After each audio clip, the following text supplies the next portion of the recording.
¿Me quieren bajar? Bueno, bienvenidos, bienvenidas aquí. Este es el quinto foro sobre la reforma de Córdoba, los 100 años de la reforma de Córdoba y su proyección hacia ahora.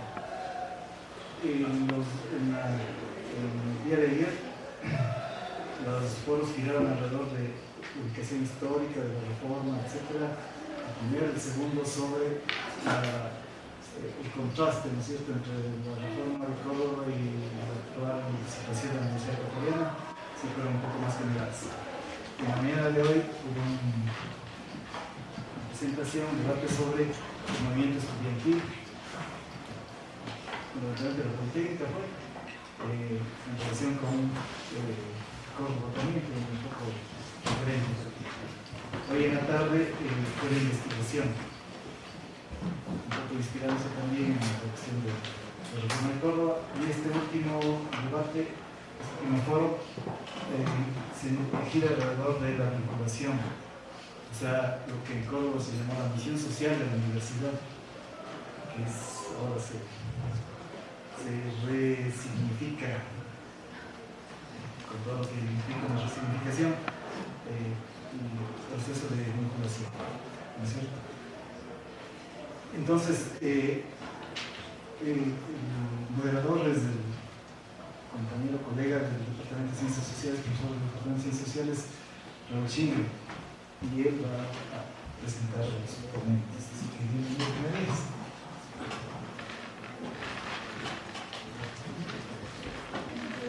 Bueno, muy buenas tardes. Como ya mencionaba Andrés, queremos dar la cordial bienvenida a este último y quinto foro de este seminario denominado a propósito de los 100 años de la Reforma de Córdoba. Y bueno, ustedes deben conocer que la Reforma de Córdoba fue un movimiento estudiantil que se dio en el año de 1918 y que tuvo como principal protagonista a los jóvenes estudiantes de la Universidad de Córdoba de Argentina, y que entre los meses de marzo a octubre del año 1918 llevaron a cabo una serie de conquistas a través de la protesta, en la que fundamentalmente hablaban de una universidad democrática, que era, digamos, un elemento muy importante a la época, y al mismo tiempo planteaban que la universidad sea científica.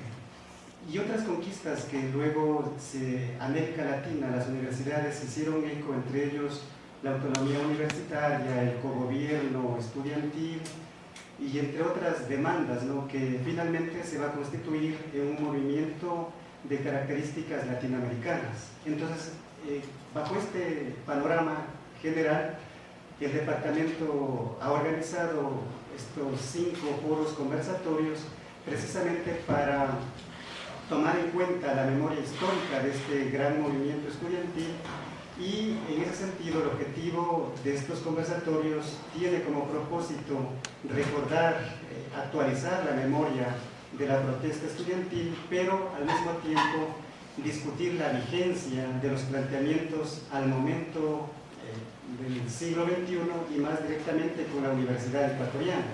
En este sentido, pues tenemos 3 panelistas que nos acompañan en esta tarde. Tenemos a María Elena Cruz, que se encuentra a mi izquierda, luego Gabriela Duque y finalmente Iván Grijalva. La modalidad de este foro, que está relacionado fundamentalmente con la vinculación social y en relación a la Reforma de Córdoba, tiene cada participante 15 minutos, en los cuales expondrán los fundamentos respecto a este tema, y empezamos entonces con María Elena Cruz y haremos una rápida presentación, de tal manera que quizás sepamos un poco de la experiencia o algunos datos que interesan a los participantes. María Elena Cruz es socióloga y magíster en filosofía. Es actualmente profesora titular del Departamento de Ciencias Sociales. En su momento fue profesora de la Universidad Central, de la Facultad de Artes de esta universidad, y ha tenido o tiene una serie de publicaciones. Quizás entre ellas mencionamos Los saberes negados y la dependencia cultural, la lucha por el espacio público en el desarrollo del pensamiento crítico, que fue publicado en el año 2016, entre otras publicaciones. Entonces, bienvenidos igual a todos ustedes, y entonces empezamos con María Elena Cruz.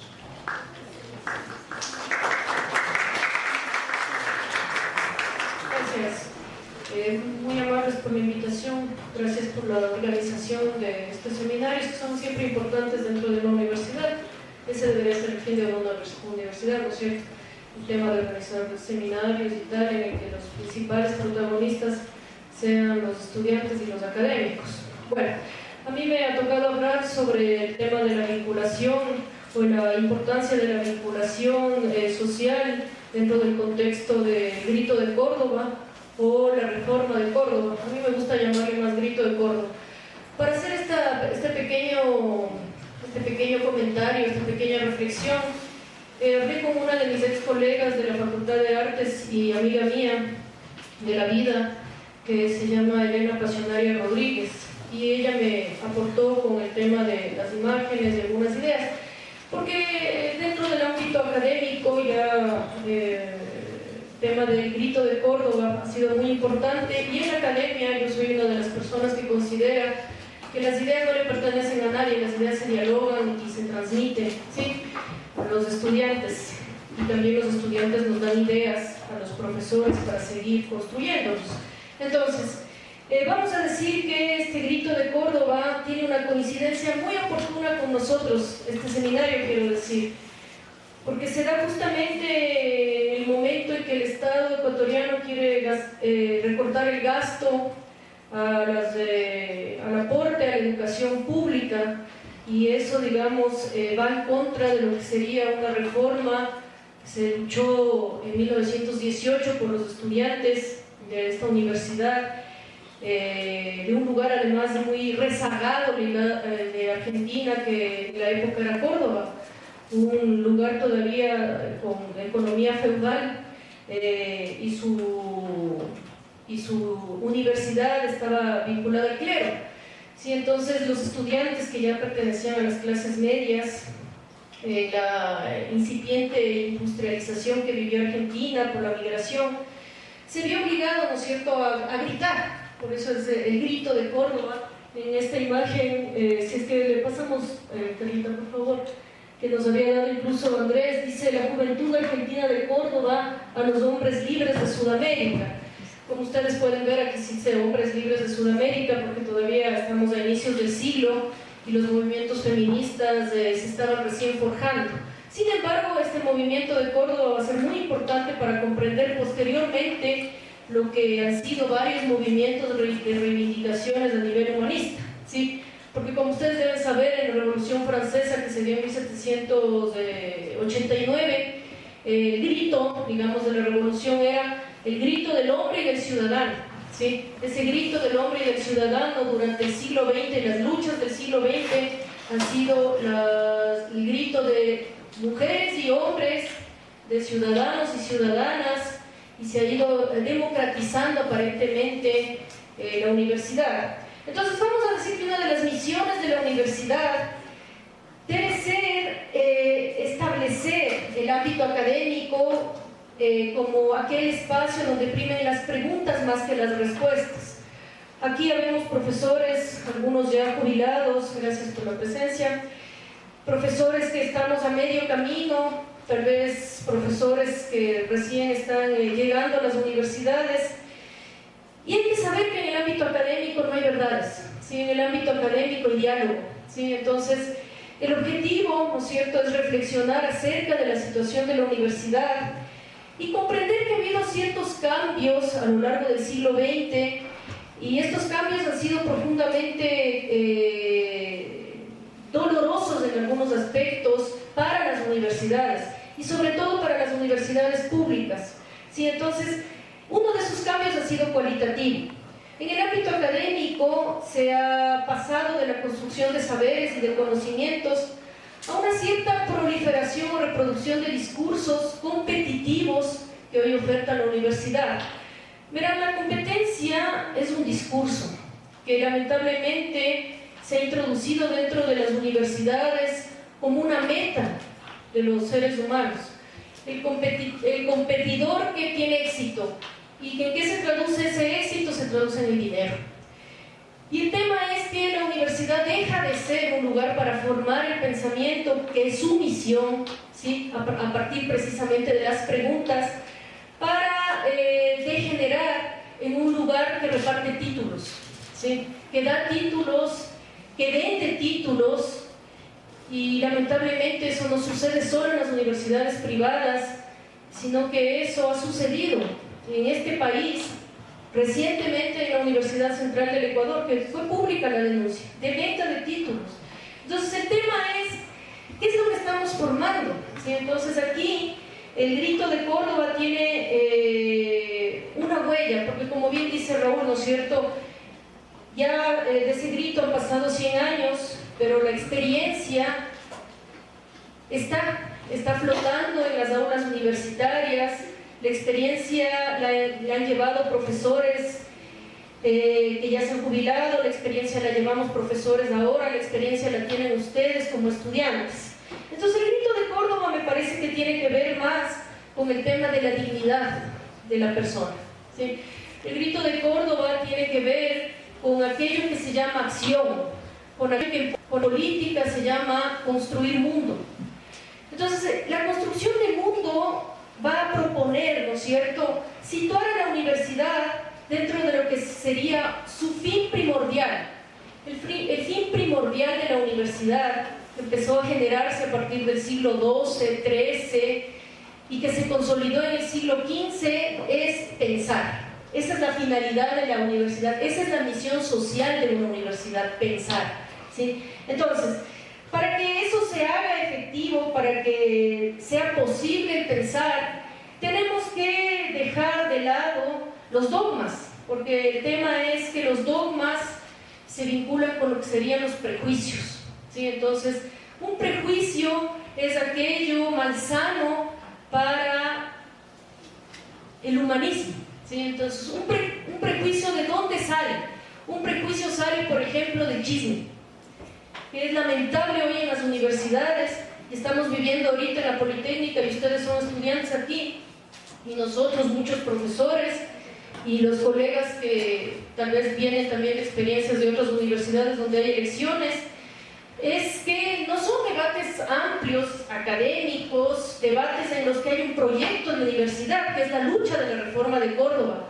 Un proyecto quiere decir una posición histórica, ¿sí? La construcción de un sujeto histórico latinoamericano que piense su contexto, que piense su historia, que la historia de los latinoamericanos jóvenes ha sido dolorosa, ¿sí? Una historia plagada de masacres, plagada de anulación simbólica, ¿sí? Cuando llega acá el europeo, cuando llega el conquistador, el siglo XV, 1492, ocurre un tema de anulación de muchas civilizaciones que integraban lo que hoy se conoce como América. Y el tema es que eso, ¿sí?, no se toma en las universidades, ¿sí? Eso no se abre en las universidades. Entonces este grito de Córdoba, más allá de que haya sido expuesto por los hijos de una pequeña burguesía o de una mediana burguesía, es precisamente ese, el grito por construir un proyecto histórico latinoamericano. En muchos países ese grito tuvo muchas resonancias. El caso de este es México, por ejemplo.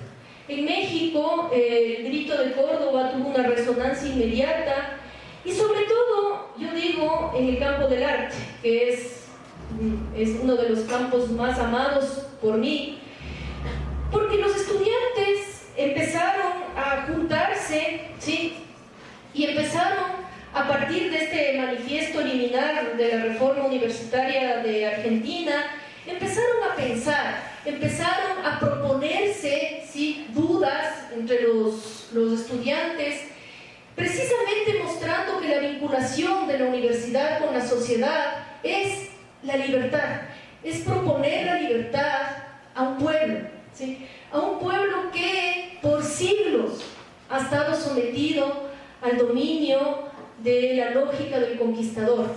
Entonces, nosotros seguimos sometidos a esa lógica, y en las universidades, con mucha pena, con mucha tristeza, lo vemos todos los días, ¿sí?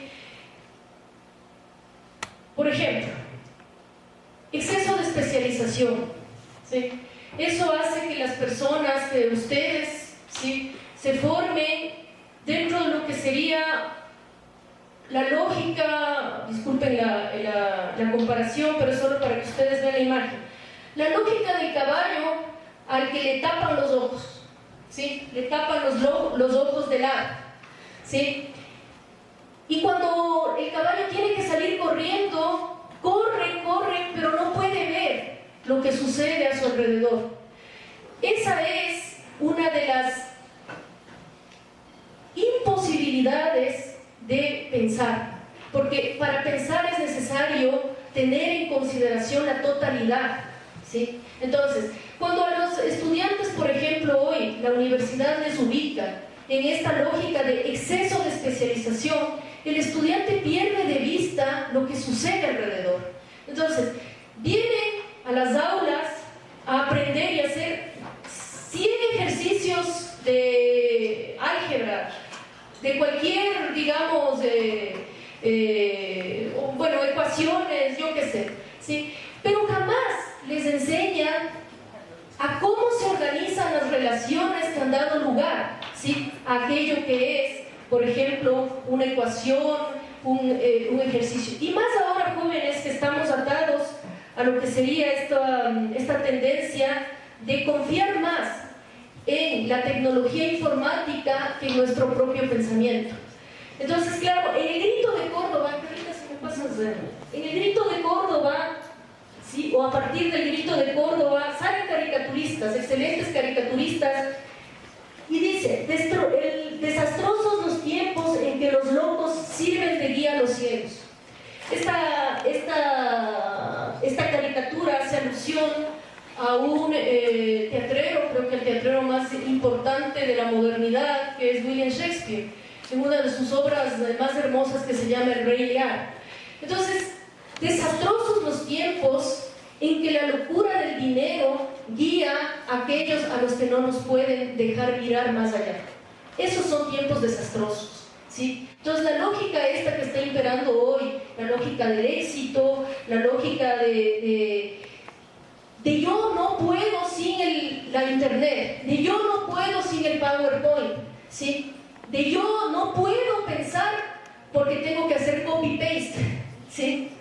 O sea, eso nos lleva, jóvenes, a que no logremos percibir lo que ha sido nuestra historia.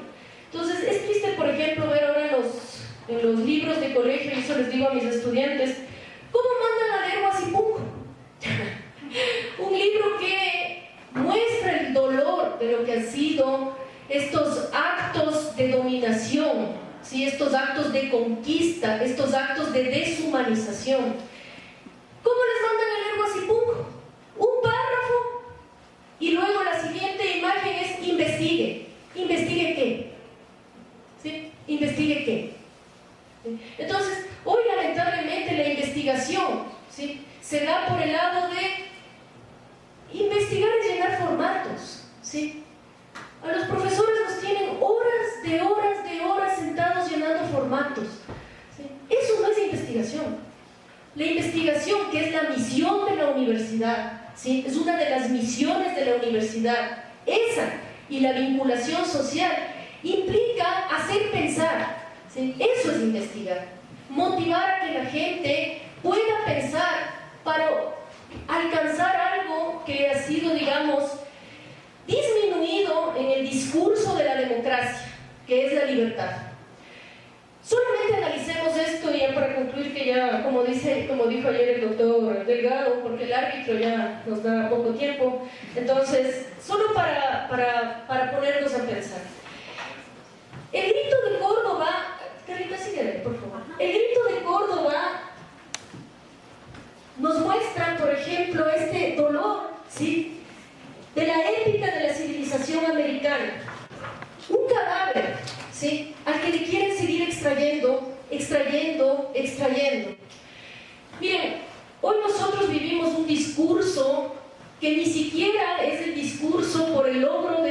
libertad, sino que es un discurso por la igualdad. Se cambió la motivación y este cambio en el discurso es peligroso, ¿sí? Porque nadie es igual si primero no es libre. Primero uno tiene que pensar y ser libre por sí mismo para considerarme igual con otro. Caso contrario, jóvenes, ¿sí? Nosotros pensamos esto: yo salgo de la universidad y ya soy superior, ¿sí? Soy superior a mi vecino, soy superior a mi madre, soy superior a mi hermano, porque no han tenido la suerte de estar en una aula universitaria. Entonces el problema ahora que yo veo como profesora, ¿sí?, es que nos venden muchos discursos. Y esos discursos se están reproduciendo de un modo indiscriminado dentro de las aulas universitarias. Pero esos discursos, jóvenes, que ustedes los pueden ver en la televisión, en la internet, en estas cuestiones de medios sociales y tal, son aquellos que nos desvinculan de algo que es esencial para poder pensar, y es la concentración. La democracia actual, que es un mero discurso, no busca la libertad del individuo, busca la sujeción, busca la esclavitud, ¿sí?, en atención a la fascinación de estos dispositivos.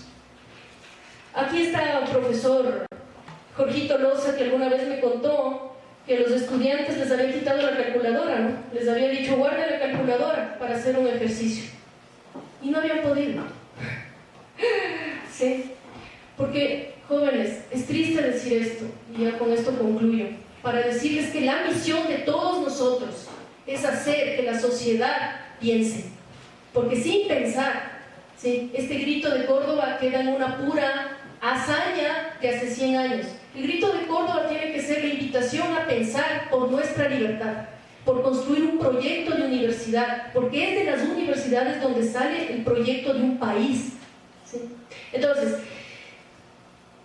me dio pena el anterior semestre, que ahí está una de mis alumnas, que un estudiante se me acercó y para los promedios le digo: a ver, sume, señor, por favor, 1.8 más algo más. Y el joven fue a sacar la calculadora, sí, fue a sacar el celular. A ver, jóvenes, si no podemos ser libres es porque no confiamos en nosotros. Y eso lamentablemente se reproduce en las aulas de clase, cuando hay profesores que a ustedes les tratan como que si fueran, ¿cómo sería la palabra? Como si fueran tontos, como si fueran objetos, exactamente, ¿sí? Entonces, ustedes son aquellos que ahorita tienen la herencia de Córdoba, ¿sí? Pero no como discurso. Yo les invito, jóvenes, a que piensen, a que en la universidad, en el aula, haya preguntas y no solo respuestas. ¿Sí? No se queden contentos con hacer los ejercicios que ya resolvieron hace siglos otros. Pregunten, ¿sí? Pregunten. Esa es la misión de la universidad. Muchas gracias.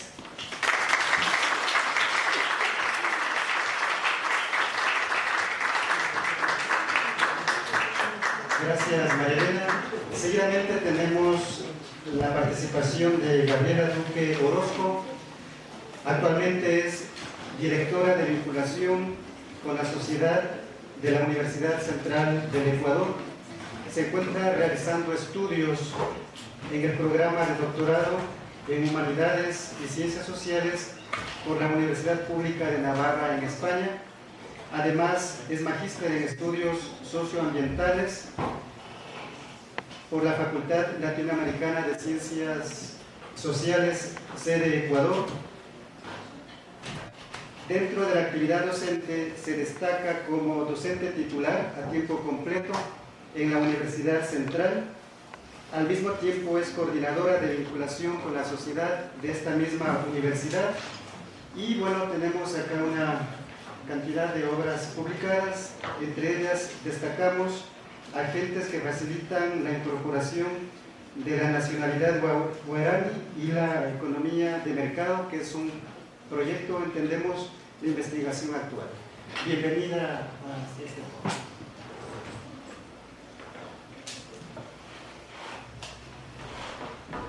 Muy buenas noches, queridas y queridos estudiantes, compañeros, colegas. Qué gusto estar en esta universidad. Para la Universidad Central es un placer poder tener este espacio de diálogo.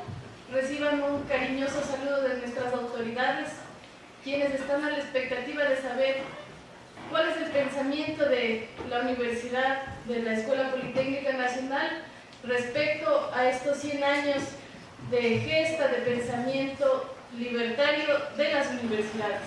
Entonces me llevo una grata satisfacción escuchar a María Elena, porque saber que hay rebeldía en las aulas, y más cuando emerge de los docentes, es que tenemos esperanza. Entonces, qué gusto que tengan una docente como ella. Para empezar, quisiera hacer un ejercicio muy simple y pequeñito, y es preguntarles qué sentirían ustedes si yo hago toda mi disertación de espaldas a ustedes, contándoles lo que he preparado, lo que he sentido y lo que creo que se debería discutir. ¿Qué sentirían? ¿O qué sintieron o qué les parecería? ¿Una falta de respeto?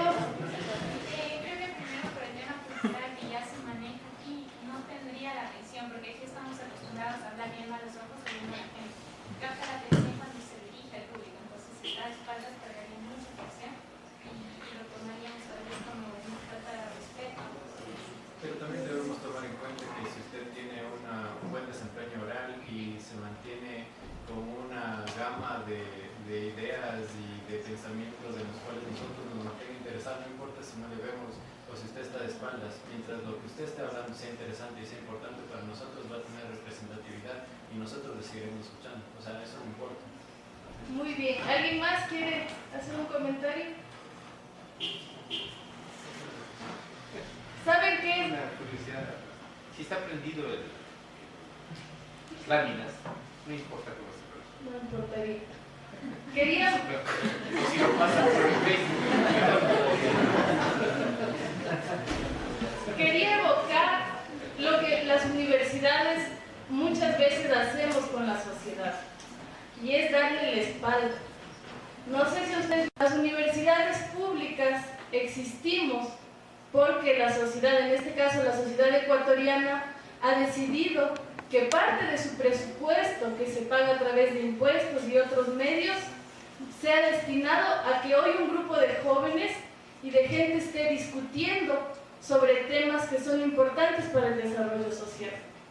Mientras que muchas de estas personas están trabajando, están haciendo horarios extendidos de trabajo, no están en las mejores condiciones, sin embargo, le apuestan a esta juventud para que su desarrollo como país pueda cambiar.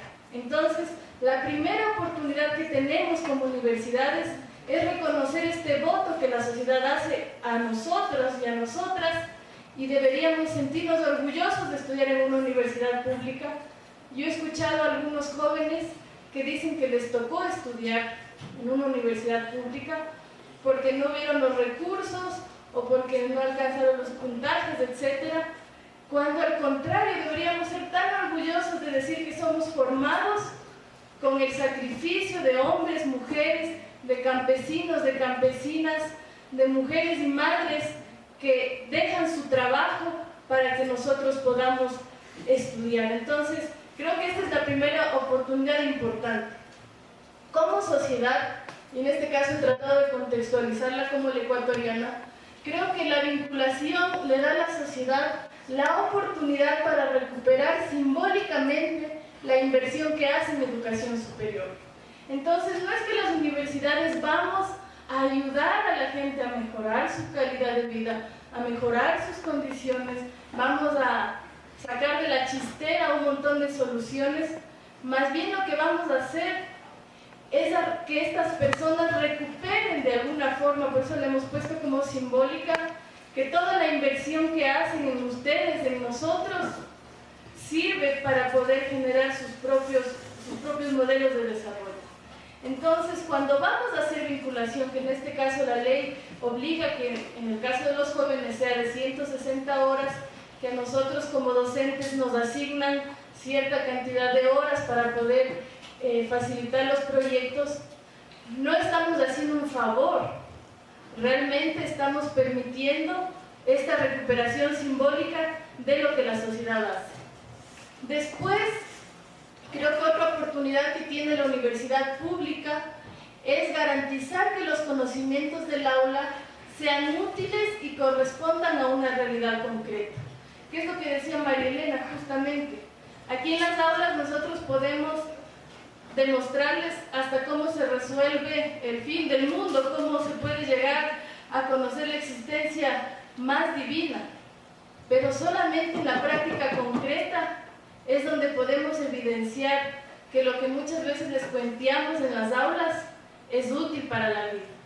Entonces la vinculación le permite al estudiante y a los docentes y a las docentes poner en equilibrio lo que decimos aquí versus lo que pasa con la gente. Las dinámicas, las lógicas son diferentes. Entonces quiero darles un ejemplo cortito que acabamos de pasar la semana pasada como resultado de un proyecto de vinculación, en la nacionalidad guaraní. Tuvimos todo un acercamiento, los sabios ancianos llamados Piquenani propusieron que se haga una escuela típica, una casa tradicional guaraní, para que ellos sean los docentes, los profesores de sus jóvenes.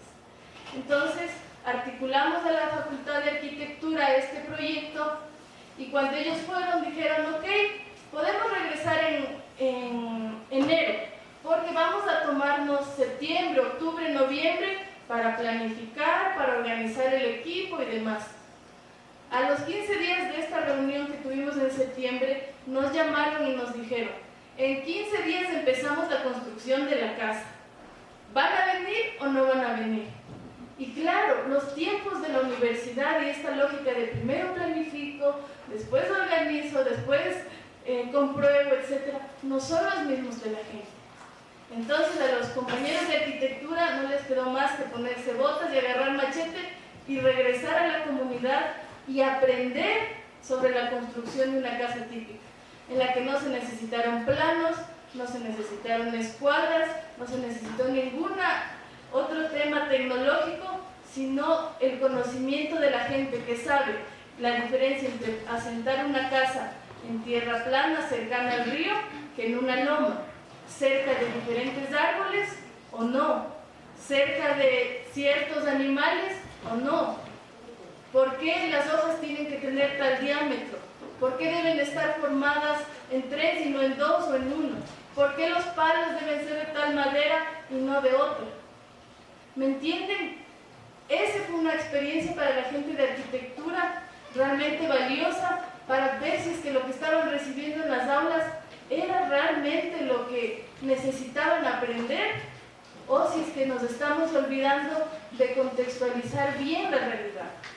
Entonces, en la misma línea, creo que una oportunidad para la sociedad ecuatoriana en torno a la vinculación es demostrar a la universidad que la realidad no está fragmentada, por lo que sus problemas y soluciones son integrales. Esto de tener estancos en las universidades en las que cada facultad cree que tiene un objeto de estudio, cree que tiene la verdad y las respuestas para todo, cuando vamos al contexto real, a la sociedad, vemos que los problemas son multidimensionales y por lo tanto las soluciones son multidimensionales. No podemos solamente desde una especialidad o desde una especificidad querer dar respuesta a algo que después no tiene todo un componente de integración. Entonces, creo que la sociedad, si ustedes me preguntan a mí, en estos años de hacer vinculación con pueblos indígenas amazónicos, ¿qué puedo decirles? Es que la realidad es una, es integral, y si queremos dar una respuesta y apoyar estos procesos, fortalecerlos, no podemos ir solos como X profesión. Debemos ser un equipo que se entienda, que dialogue y lograr la transdisciplinaridad. 5 minutos estoy en el 12. Vamos entonces más rápido. El siguiente, otra oportunidad para la universidad pública es desarrollar la sensibilidad de nuestros estudiantes. Creo que si ya ustedes han hecho vinculación con la sociedad, se van a dar cuenta que no es lo mismo regresar al aula con la experiencia emocional, con la experiencia profesional de haber servido a la gente que haber pasado llanamente en el aula. Creo que esta es la oportunidad que tenemos como universidad para sensibilizarles a ustedes y obviamente a nosotros. Como sociedad, creo que una de las oportunidades que tienen es poder incentivar en la juventud el respeto por el territorio, sus recursos y sus actores. Esa es la posibilidad que tiene nuestra gente. No es solo abrirnos sus puertas y contarnos lo que tienen y lo que pasa, sino de enseñarnos a que respetemos y valoremos cómo se construye el territorio, qué bienes tiene ese territorio, por qué cuidan ese territorio, por qué hay actores valiosos como los adultos mayores, actores valiosos como los niños, actores valiosos como las mujeres. Y finalmente, la última oportunidad que he discutido en este tiempo es que la universidad pública puede poner a prueba los modelos educativos universitarios. Todas las universidades en sus páginas, si ustedes revisan, nos muestran un modelo educativo y cada uno es más innovador.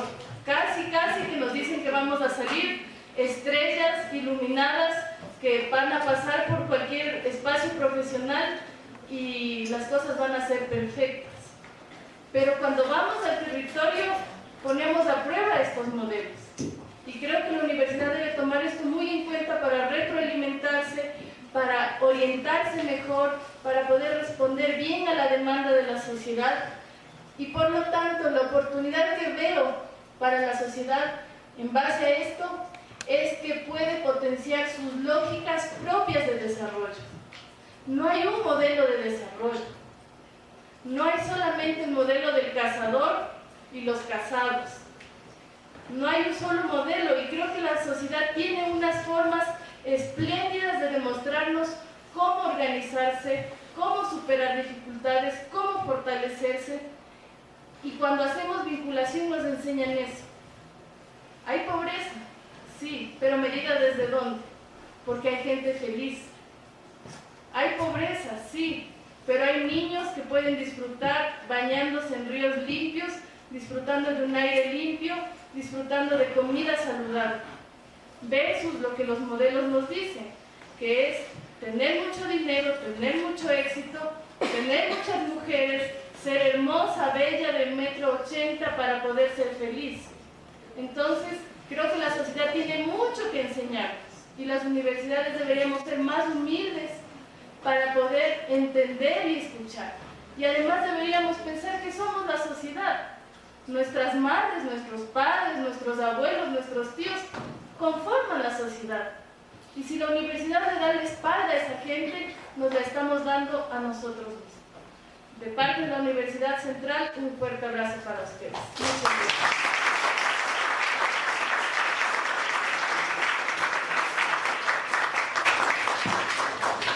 Gracias, Gabriela. Y bueno, finalmente cerramos la participación con Iván Grijalva Silva. Es ingeniero de sistemas, graduado en la Escuela Politécnica Nacional. Trabajó como instructor en IBM del Ecuador. Fue consultor del Tribunal Supremo Electoral.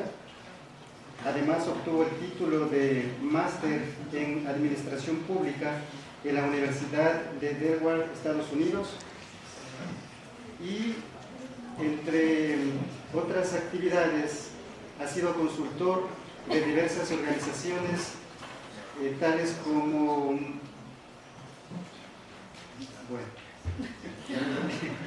finalmente ha sido profesor de informática en la Escuela Politécnica Nacional. Bienvenido a esta foro participación.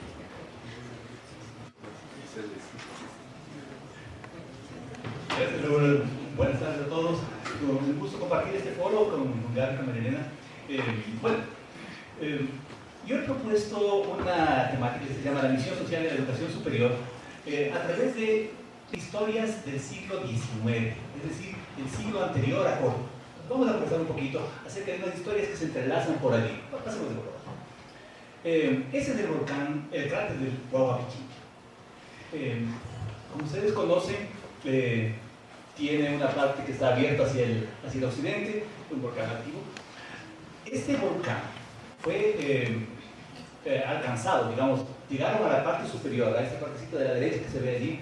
En 1742, los científicos de la misión geodésica francesa, Bulguer y Lacondamine, en 1802, Alejandro von Humboldt, en 1831, Boussinger y Hall, científico francés y irlandés, y en 1844 subieron a la cresta García Moreno y Vice. García Moreno, nuestro Gabriel García Moreno. Pasemos de lo más interesante es que eso ocurría en esta partecita de acá, en la parte alta del cráter del volcán. Pero en 1845, García Moreno y Vice se metieron al volcán.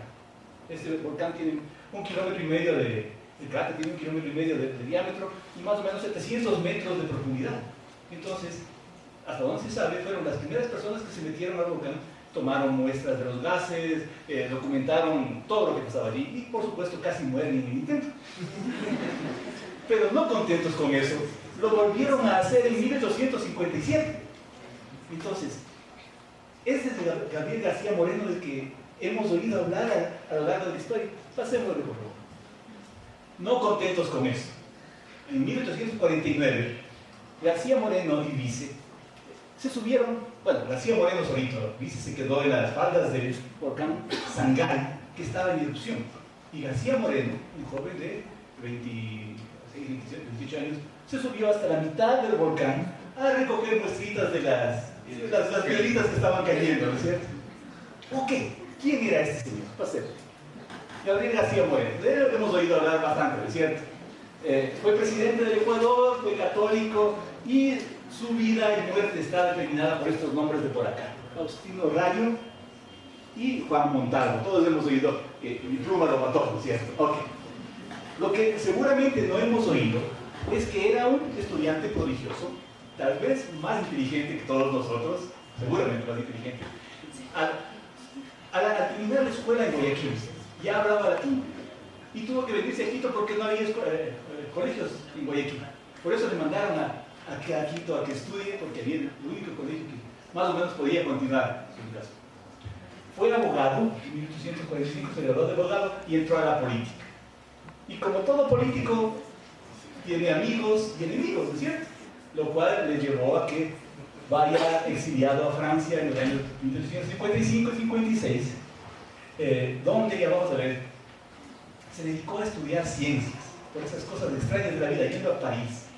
Se dedica a estudiar ciencias, habiendo tantas otras cosas interesantes en París, ¿no es cierto?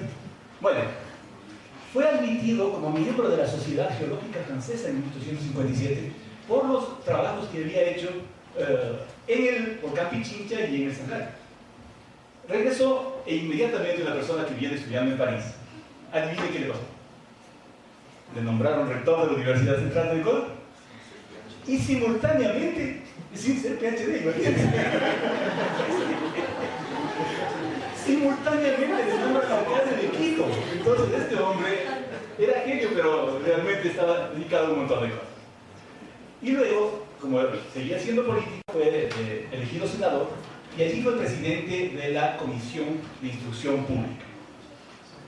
Luego, en 1868, él estuvo a cargo de, no llamaríamos la reconstrucción, simplemente la atención de los damnificados y todo el desastre que ocurrió con el terremoto de Ibarra, ¿no?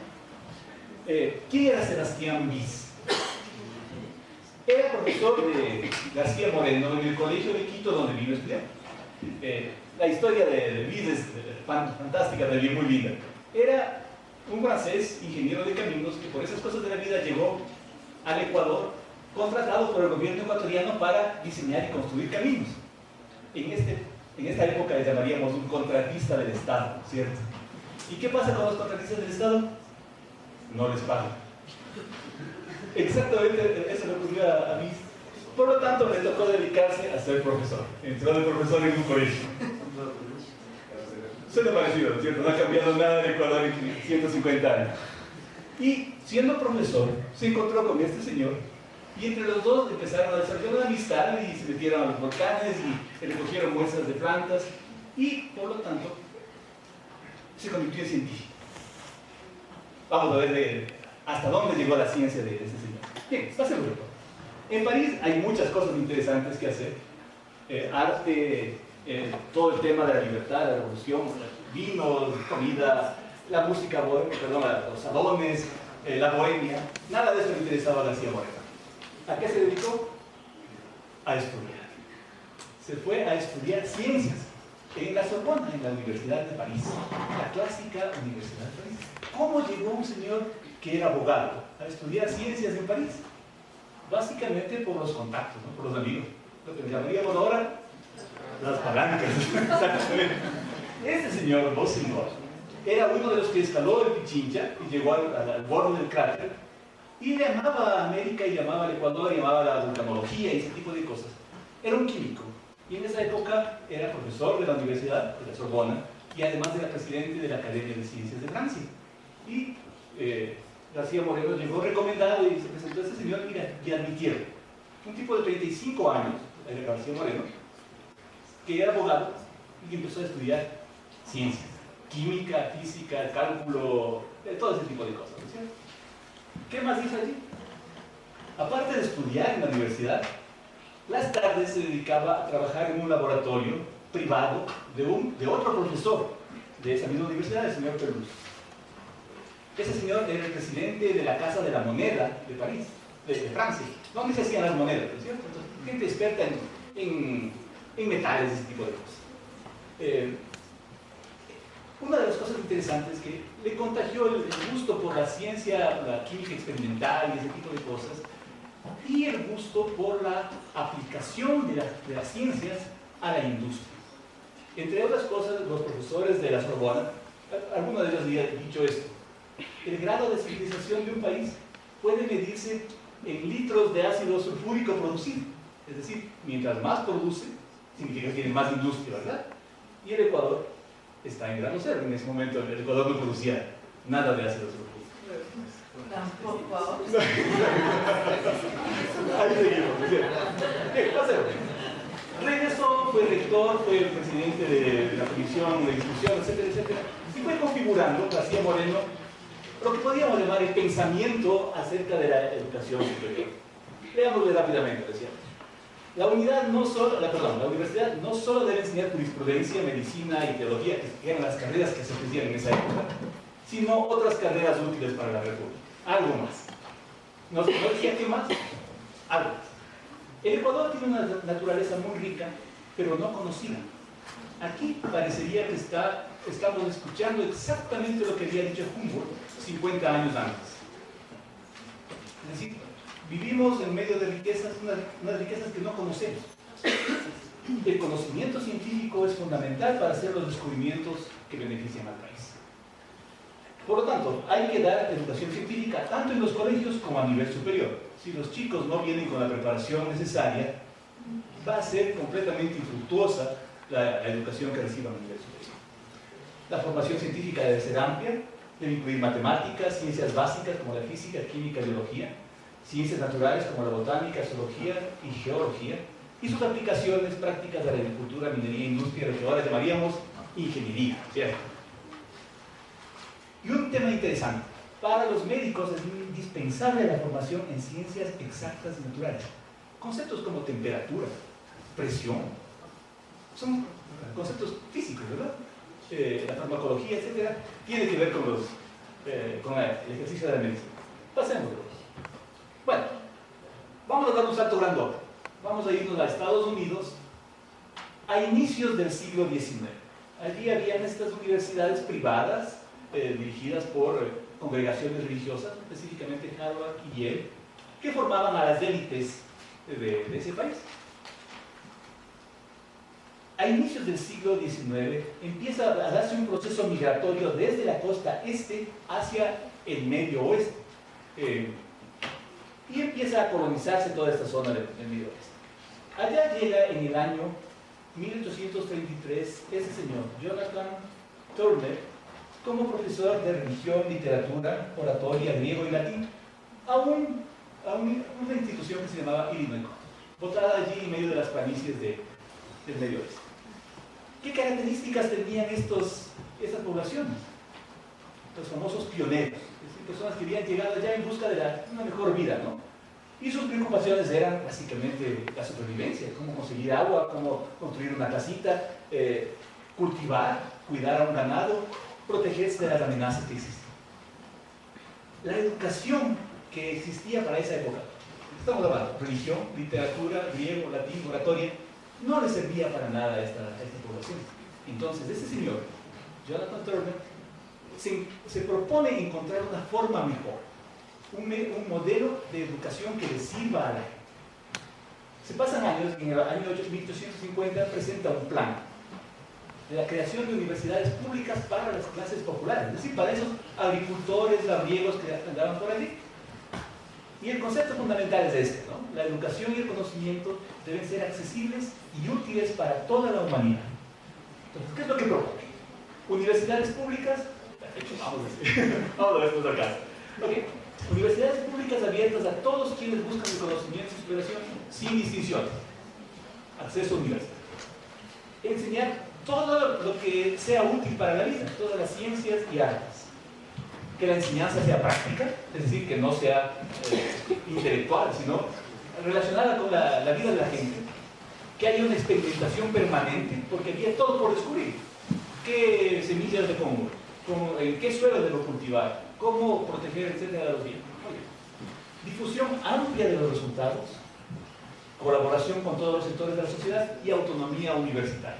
Es decir, en 1850 se estaba proponiendo el modelo educativo de los Estados Unidos. Va a ser los Estados Unidos. En resumen, una universidad que ofrezca la educación que la sociedad requiere, que investiga y genera conocimiento útil para la sociedad, pone el conocimiento al servicio de la sociedad y colabora con los sectores apropiados de la sociedad. Vemos decir que la palabra sociedad está repitiéndose por todo lado. Esta es la misión social de la universidad. Exactamente esto, todo lo que está mencionado ahí. A partir de ese modelo, se dio una ley que permitió crear universidades en todos los Estados Unidos. Algunas tan prestigiosas como MIT o Cornell. Y aquí tenemos algunas formas de interacción de la universidad con la sociedad. Casas abiertas, investigación de campo, educación continua y los proyectos de servicio comunitario que en nuestro momento y lugar actual se ha dado por llamar vinculación con la sociedad. Pásalo. En resumen, aquí podemos hacer una breve comparación de el modelo que propuso Turner en Estados Unidos en el año 1850, lo que pensaba García Moreno y lo que es la reforma de Córdoba, analizándole por diferentes aspectos, ¿cierto? ¿Qué carreras se deben ofrecer? Turner decía todas aquellas que sean útiles para la gente, García Moreno específicamente las científicas y técnicas, Córdoba todas las que sean útiles. En el tema de admisión, tanto Turner como en Córdoba se propone acceso universal. A García Moreno no le interesaba ese tema. En cuanto a la pedagogía, a Turner le interesaba que sea una enseñanza práctica. A García Moreno que la enseñanza sea de tipo científica. En Córdoba no se mencionó el tema pedagógico. Libertad para elegir cursos, es decir, que ustedes puedan tomar el curso que quieran. Tanto en Estados Unidos como en Córdoba se propone que haya libertad, tanto para elegir los cursos de parte del estudiante como libertad de cátedra de parte de los profesores. En cuanto a la investigación, en Estados Unidos se propone que haya una investigación en todos los campos y que la investigación sea sistemática, formativa, es decir, que no solamente sirva para publicar, sino para formarle al individuo, es decir, a cada uno de nosotros como estudiantes, el hecho de investigar nos desarrolla una forma de pensar, lógica, racional, y esa investigación tiene que ser útil para el país. Igualmente, García Moreno consideraba que la investigación tiene que ser útil para el país. En Córdoba no se mencionó el tema de investigación. La difusión. En Estados Unidos se pensaba que el conocimiento tiene que ser difundido a toda la sociedad de manera amplia, para beneficio de todos. García Moreno básicamente pensaba en el beneficio del investigador, es decir, alguien que logra un descubrimiento, por ejemplo, extraer algún mineral valioso, puede aprovecharlo para su beneficio personal.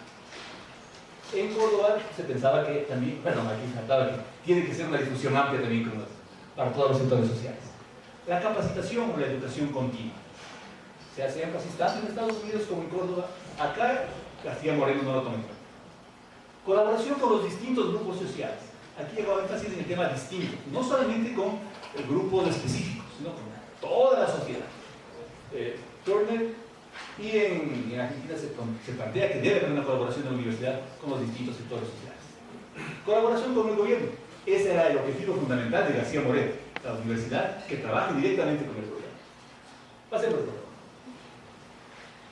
Aquí hay otro montón de cosas, ¿cierto? El tema de selección de profesores, el tema de selección de autoridades.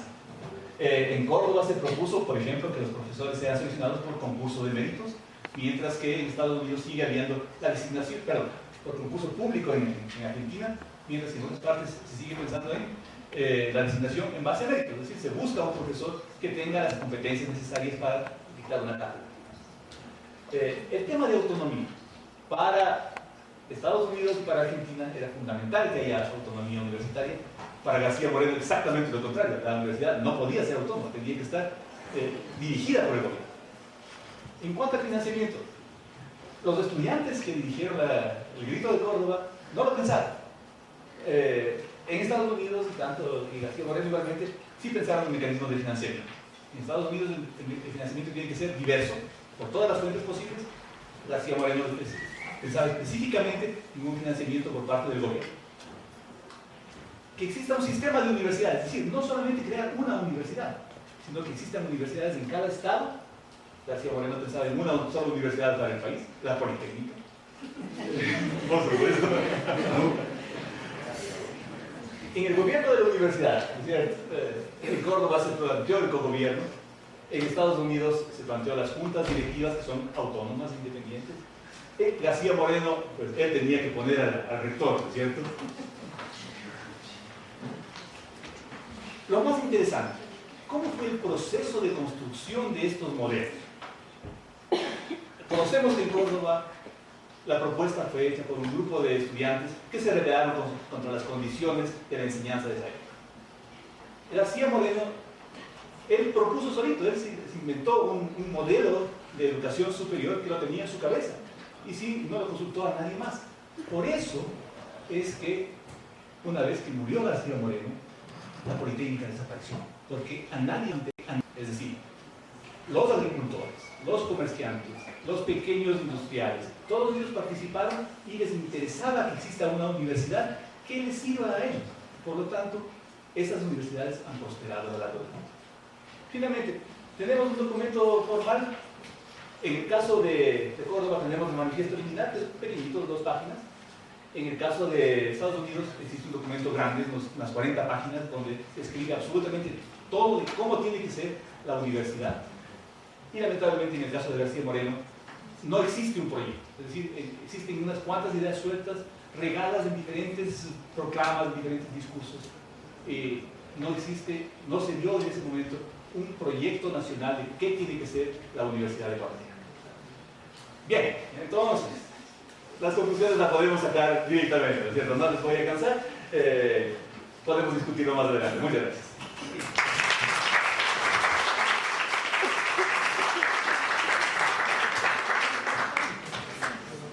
Bueno, queremos agradecer a las 3 participaciones. Han hecho uso de los 15 minutos como se había establecido en la norma de exposiciones.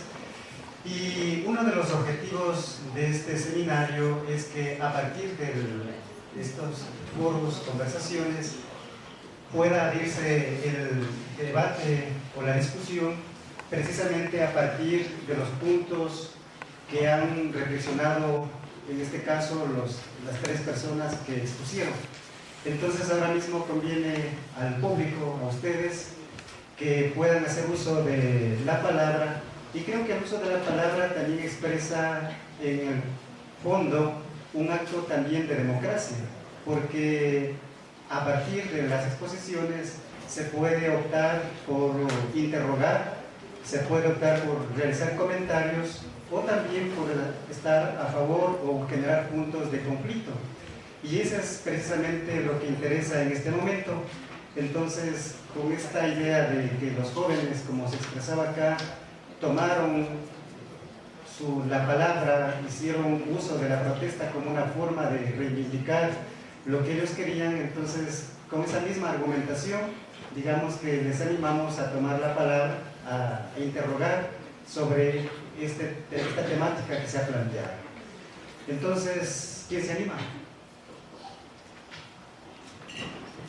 La base de toda la sociedad para su desarrollo íntegro, pero tomamos en cuenta que la iniciativa de los jóvenes, de las personas que están inmersas en la educación, son eje central para estas decisiones. Nosotros debemos tomar en cuenta que somos, en este caso particular, una escuela técnica, pero vemos la necesidad de que también se creen líderes para la sociedad en esto, y que lamentablemente en nuestra universidad no tenemos cursos o talleres obligatorios que formen al estudiante como líder y representante en la sociedad, porque si bien es cierto... ¿Alguna otra participación? A las universidades sería un apoyo que nos estarían quitando. El lograr alcanzar un conocimiento científico ha tapado a los estudiantes de cierta valentía para alzarse, porque la primera reacción de la comunidad, de los estudiantes, fue protestar por medio de las redes sociales. Sin lograr eso, se tardaron mucho para lograr salir a las calles y pararse ante el gobierno a decir que le están quitando un beneficio. ¿Ustedes creen que esto tiene que ver con parte de la educación y es culpa de los profesores, que la valentía de los estudiantes para reclamar sus derechos se ve opacada por alcanzar el conocimiento científico? Se dice, debe ser así, cerca del 40% de nuestra población es nativos indígenas, digamos, aquí del país. Un altísimo porcentaje de la población es campesino. Yo me pongo a pensar si lo que estamos queriendo hacer con la universidad es hacer que ellos se pongan de acuerdo con nosotros. Nosotros vamos llevándoles allá la ciencia y la tecnología, ¿ya? O somos nosotros los que tenemos que cambiar a su modo de ser, porque estamos en espacios diferentes. Omito todas las reflexiones necesarias para decir que son dos espacios diferentes. En el mundo occidental, llamémoslo así, nos manejamos por el capital, por el ingreso, por el negocio. El mundo comunitario indígena, por ejemplo, es un mundo de comunidad, de familias, de yachas, de gente que vive otro mundo, que se interactúa con la naturaleza de otra forma, que tiene otros valores. En el ejemplo que ustedes ponían en la Universidad Central respecto a la comunidad guaraní, ¿ya? Dice que sabían construir de otra forma. ¿Cambió eso algo a la universidad? ¿O nosotros les tuvimos que decir desde la universidad cómo tienen que hacer? Yo le veo que la vinculación la han tomado como la hemos tomado como una caridad que estamos haciendo de la comunidad. O como en lo que en la lámina presentaba, o sea, como un contrapago. Nos han pagado la educación, nos han pagado la formación, por lo tanto ahora devolvemos. O sea, es una suerte de relación comercial. O sea, como nos pagaron tenemos que devolver. O sea, si no nos queda más remedio. Inclusive el mundo, el campesinado, nuestro mundo externo, la universidad, el trabajo universitario, cree en la minga, cree en el intercambio, cree en la solidaridad, que ninguna de ellas tiene que ver con el pago. Entonces, ¿qué está haciendo la universidad respecto a esta vinculación? ¿Cómo la entiende? ¿Qué relación se plantea con la comunidad? Formamos profesionales que, ¿acaso las poblaciones indígenas o los campesinas requieren de los ingenieros electrónicos, en mi caso, así como está el ingeniero electrónico, o de un físico, así como está ese físico? O sea, ¿cómo armamos este enredo? Y de pronto le dimos el nombre de vinculación con la comunidad, casi copiando el símbolo de la reforma de Corte. Su símbolo, entonces lo copiamos, porque si no lo ponemos, aquí hay paro, aquí hay huelga, y los longos estos de los campesinos y los longos estos de los estudiantes, pues van a ser buenos. Digamos de cosas. Conciliemos, llamemos a esta ciencia, la llamemos alto nivel, llamemos a estas necesidades de la comunidad ignorancia, y nosotros lo vamos a ir a resolver. Lo vamos a resolver con mérito, vamos a resolver con un más alto nivel, con valores que no tienen nada que ver con la comunidad. Esa es mi reflexión y quisiera que los expositores me hagan notar lo sonso que soy al pensar en esto. Bueno, hagamos una especie como de resumen de las 3 intervenciones. Acá, respecto a lo que usted dice, joven, yo le tengo un poco de miedo a la palabra libre.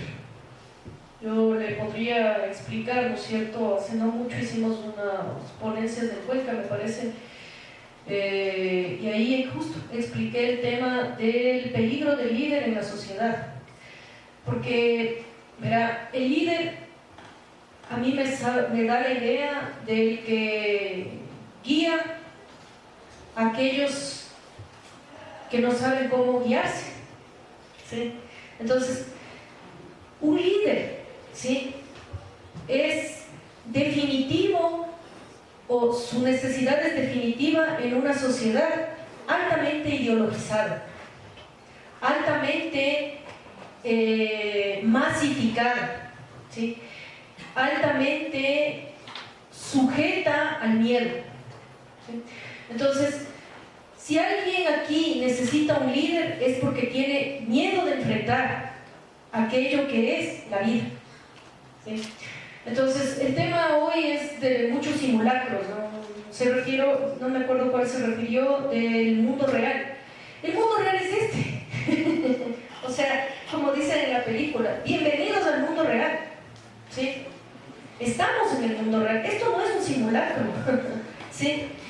Y el tema es este, verá, el mundo real al que nos han afrontado, o nos han metido, digamos, en la lógica de este éxito, de este líder. Entonces ustedes tienen seminarios de exitosos, seminarios de liderazgo y tal. Es una lógica en la que nuestras mismas familias nos motivan a competir con nuestros hermanos, ¿sí?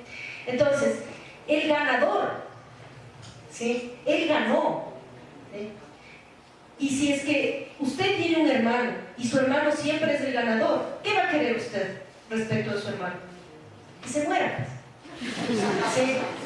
Sí, o sea, sí me entiende la lógica, ¿sí? Entonces, el problema es que dentro de las aulas, no solamente universitarias, dentro de las aulas escolares, hay toda una generación, ¿sí?, en la que está usted involucrado, en la que estoy yo involucrada, en la que no nos enseñaron a que hacer sociedad es un tema amigable, ¿sí? Nos enseñaron a que hacer sociedad es un tema de competencia, ¿sí? Entonces, no es que yo quiero llegar a ser, por ejemplo, rector de la Universidad X por la universidad, porque quiero hacer un proyecto de universidad, porque el proyecto de universidad tiene que estar en relación directa con el país, ¿eh? No, quiero llegar a ser porque me quiero becar de este. O sea, es un absurdo, ¿sí? Entonces, haga cuenta que solamente en las sociedades altamente manipuladas es necesaria la presencia de un líder. Líderes peligrosos. Por ejemplo, Hitler. La sociedad, porque si a usted le dicen, si usted piensa y le dicen vaya y mate, pregunta al menos, ¿por qué? ¿Sí? Pero en una sociedad ideologizada le dicen, él es cristiano, acá es musulmán, entonces mate. Y el otro sin preguntar, vaya y mata. ¿Sí? Ese es un grave problema de los líderes. ¿Sí? Entonces, a mí me parece que en las universidades debemos reflexionar este tipo de cosas, ¿sí? La competencia no es una virtud cuando aquello nos hace enemigos entre nosotros. ¿Sí? Eso no es una virtud, jóvenes. Esa era mi respuesta. Gracias.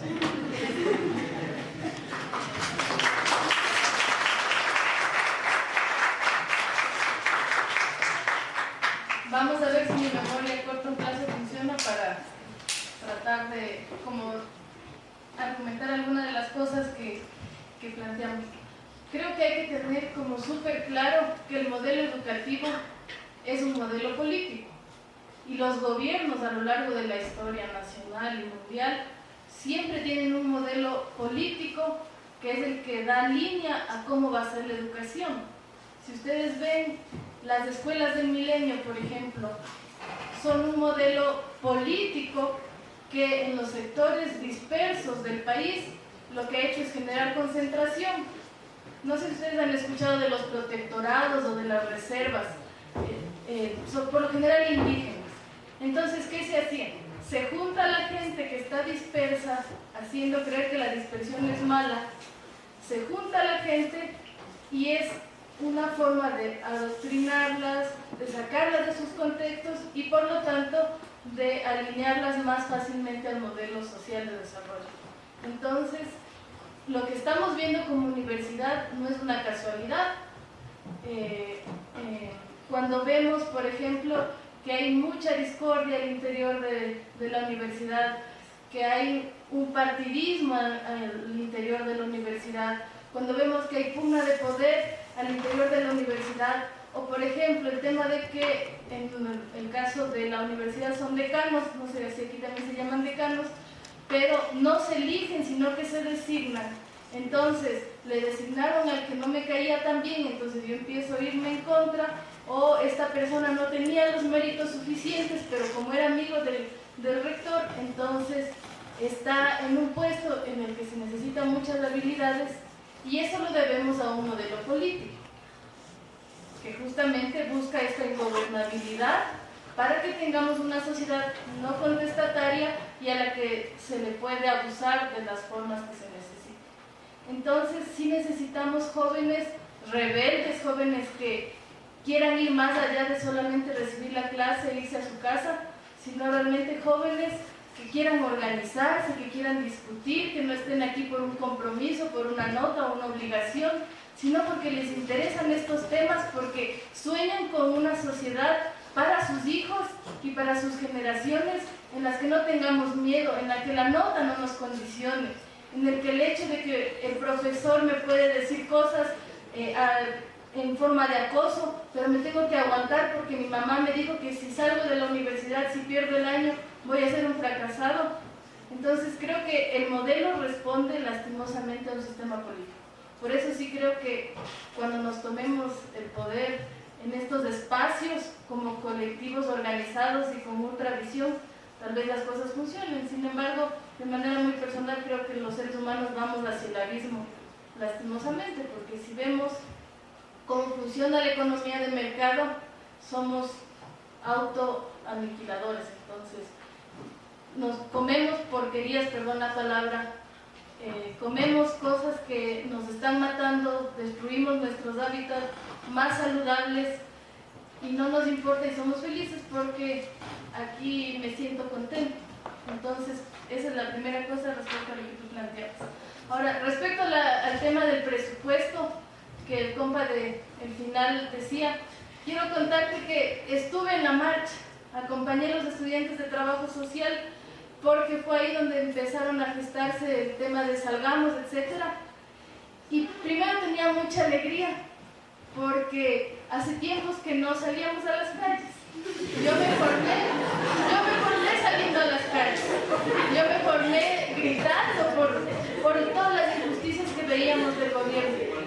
Pero imagínense que eso pasó en el 2007 cuando era estudiante.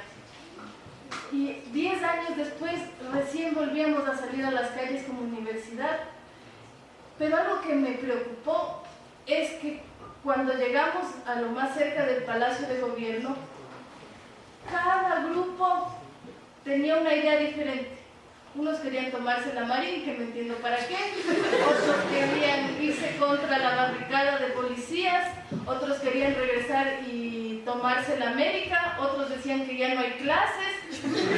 Entonces, vi desorganización. Y ahí es cuando siempre nos van a agarrar, porque si no tenemos un pensamiento consolidado desde el debate, entonces hacia afuera, ¿cómo podemos responder?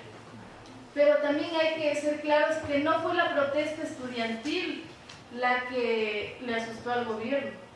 Fueron las negociaciones internas y el miedo sí, pero fueron otras negociaciones las que hicieron que nos devuelvan el presupuesto, que por lo menos a la central nos dan en el mes de julio, a cuentagotas hasta llegar a septiembre, y en diciembre nos dicen que ya tenemos que cerrar el presupuesto.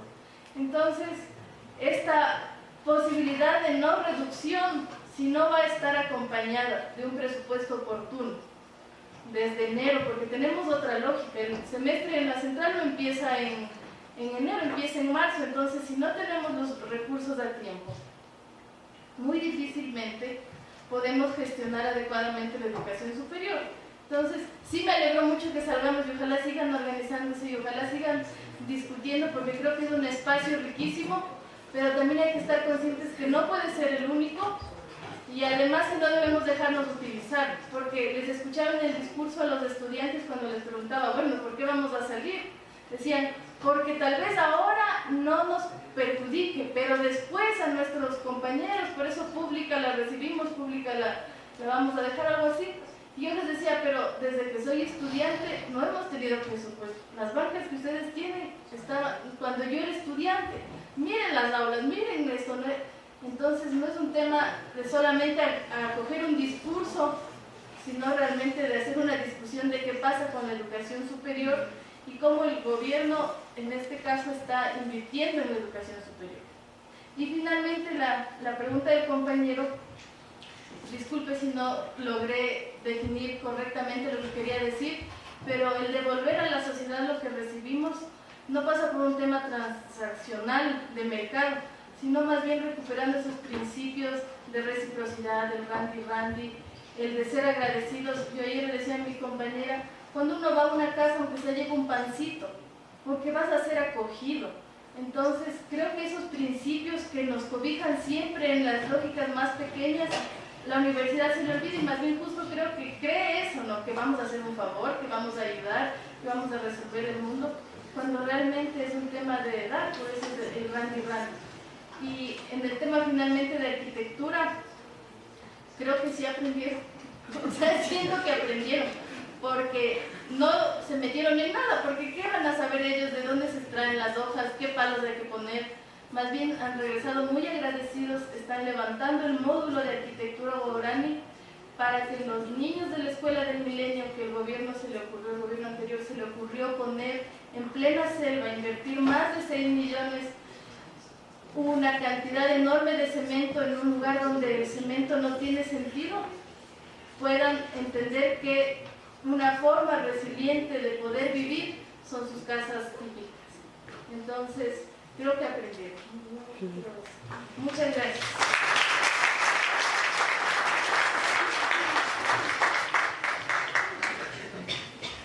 A veces se ponen de moda ciertas palabras, ¿no? Ahora está de moda, por ejemplo, la palabra liderazgo, es muy importante, la palabra innovación, por aquí hablamos de la palabra transparencia, también está muy de moda, pero el problema es cuando esas palabras están desprovistas de sentido. ¿Qué significa liderazgo? A veces pensamos que liderazgo significa autoridad. Alguna vez nos reunimos con unos compañeros del colegio. Algunos de ellos estaban en las Fuerzas Armadas y uno de ellos, el más bajito, había llegado al rango más alto. Y todos le decían mi coronel, eso eran los demás compañeros. Entonces, ¿eso es liderazgo? No, es simplemente que la jerarquía, la estructura de la organización le lleva a uno para arriba, ¿no es cierto? Y el que se desempeña mejor, ese llega arriba, ¿cierto? Y tiene que desempeñar las funciones de líder en ese momento. Okay. ¿Qué es liderazgo? Puede ser entendido como dar ejemplo, es decir, yo soy un líder porque doy ejemplo. Gandhi, Jesús, O sea, son buenos líderes, ¿no es cierto? Podríamos aspirar a ser como ellos. También podemos dar ejemplo en nuestra casa, en nuestra comunidad, en nuestra empresa, en el trabajo, donde sea. Hay ciertos principios a los que tenemos que ser fieles. Es decir, tenemos que ser honestos, tenemos que ser trabajadores, respetuosos, etc. Eso seguramente es liderazgo, sin necesidad de que utilicemos títulos, no membretes por ahí. El tema de transparencia va muy asociado al tema de recursos, ¿no es cierto? Ahora se habla mucho de la rendición de cuentas. Por ejemplo, y les daba también un lanzapiedras, yo también era revoltoso en mis épocas, ¿no es cierto? Cuando uno madura, se da cuenta de que hay muchas cosas en la vida, realmente hay la energía de la juventud, pero hay también la prudencia y un poquito de experiencia de la madurez. Entonces, una de las cosas que uno tiene que hacer cuando habla de recursos, por ejemplo, es mirar casa adentro. Por ejemplo, me imagino que todos ustedes, o la mayoría de ustedes, les dan una asignación para su colación y para el pasaje, ese tipo de cosas, ¿no es cierto? O sea, la universidad les paga los estudios, pero ustedes tienen que movilizarse en bus, o en trole, en carro, a pie, en bicicleta, como sea. De pronto, ¿qué tal si ustedes, si la persona que les da la asignación les dice, te voy a reducir la asignación, porque no tengo plan? Entonces, uno puede tener varias alternativas, ¿no es cierto? Una posibilidad es, muy bien, yo comprendo que mi papá o mi mamá o la persona que me da la asignación no tiene plata y yo voy a tratar de conseguir unos centavitos por allí para redondear. Una posibilidad. La otra posibilidad es entrar en una confrontación. Tienes que darme el dinero, o sea, ¿no es cierto? Porque tienes que darme el dinero. Entonces, ¿qué tal si esa persona les dice, ¿qué tal estás manejando tu dinero? ¿Qué tal? No estás gastándote en cualquier cosa, ¿no es cierto? En helados o en... ¿Qué tal si a uno le exigen cuentas? Y ustedes como estudiantes de una universidad pública, seguramente tienen la posibilidad de exigir cuentas a las personas que manejan el dinero en esa universidad. Por ejemplo, ¿cuánto dinero se ha gastado en el último periodo, en esta última administración? Mañana tienen elecciones, ¿verdad? ¿Saben cuánto dinero se ha gastado? ¿En qué se ha gastado? ¿Se ha invertido adecuadamente? ¿Se ha desperdiciado? No sabemos, ¿no es cierto? Y sin embargo, salimos a protestar para que nos den el dinero. Es un derecho, por supuesto, pero también es una obligación nuestra como estudiantes de una universidad pública exigir que los recursos que nos da el Estado, de los impuestos, del sacrificio, como decía, de los campesinos, de los obreros, de los empresarios también y de los empleados. Ha sido una experiencia interesante plantear el conjunto de debates. Han sido 5 foros y ya se imaginarán lo que eso significa en organización, recursos, etc. Y por supuesto, creo que se han logrado los objetivos, a abrir la posibilidad de plantear el debate, la discusión sobre el tema de la universidad, la perspectiva que podría tener, etcétera, aquí en esta universidad, donde por desgracia no se debate. Siendo universidad, lo último que hay aquí es debate, y se debería ser lo primero, ¿no es cierto? Pero no, aquí no se debate. Y como ven, creo que es interesante. Algunos de ustedes quizás vinieron porque nosotros profesores les hemos exigido, motivado, etcétera, estimulado muy fuertemente a veces, pero ya estando aquí ustedes se darán cuenta que termina siendo interesante para ustedes porque esto atraviesa sus vidas. O sea, están en la universidad y, insisto, en una universidad que no debate nada, pero hemos cubierto un amplio espectro. Yo les decía al inicio, ayer, la historia de la reforma de Córdoba, la ubicación histórica, etc. El segundo foro fue el contraste con lo que pasa ahora aquí, o sea, el modelo universitario que padecemos ahorita en contraste con los planteamientos de Córdoba. Hoy de mañana el movimiento estudiantil, tarde la cuestión de la investigación, y estamos terminando con la vinculación, o sea, la misión social de la universidad. Y como ven, o sea, creo que ha sido un planeo de una serie de problemas que no se quedaron, por supuesto, en 1918, que están ahora, que son carne y sangre actual.